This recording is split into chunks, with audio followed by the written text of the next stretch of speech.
Okay, so boys and girls, I recorded everything for 19, but I realized when I moved my camera from number 13 here to 19 here to the next page rather, I hit the stop button. So I recorded it all, but it did not record because I accidentally hit stop record. So let me just go over what I did on page 14. They give you 1/4. So this is 1/4. I had to find an equalish section from here to here to make 2/4, another equalish section to make 3/4, and another to make 4/4.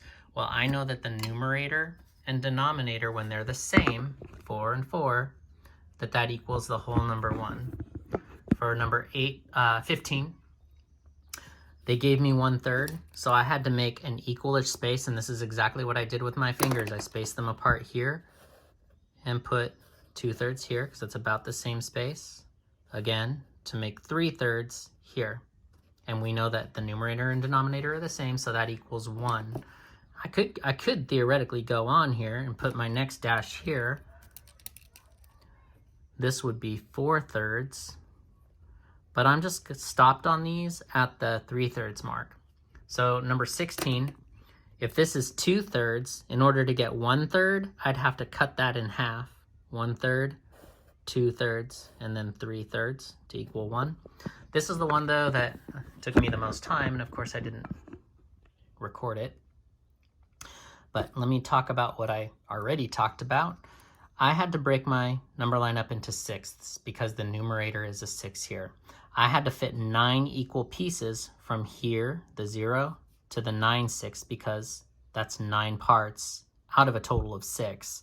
So at some point, I just made a guesstimate that 6/6 would be right about here. And I was right because then when I put my equalish pieces, I put dashes. 1/6 would be about here, 2/6 was there, 3/6 was there, 4/6, 5/6, 6/6, 7/6, 8/6, and the 9/6 that they gave me. I had to break it up into 9 equalish pieces in using sixths because that's my denominator. I go back and label them all. And then here you can find where the 1 is because we know that the numerator and the denominator, when they're the same, equals the number 1. So I wrote down what I did here and explained it all as I did it. But here's the second recording. First, I know I need to break my number line into sixths because of the 6 here. I need to fit 9 equalish pieces between 0 and 9/6 because my numerator was 9. I needed to fit 9 pieces into that space from 0 to the 9.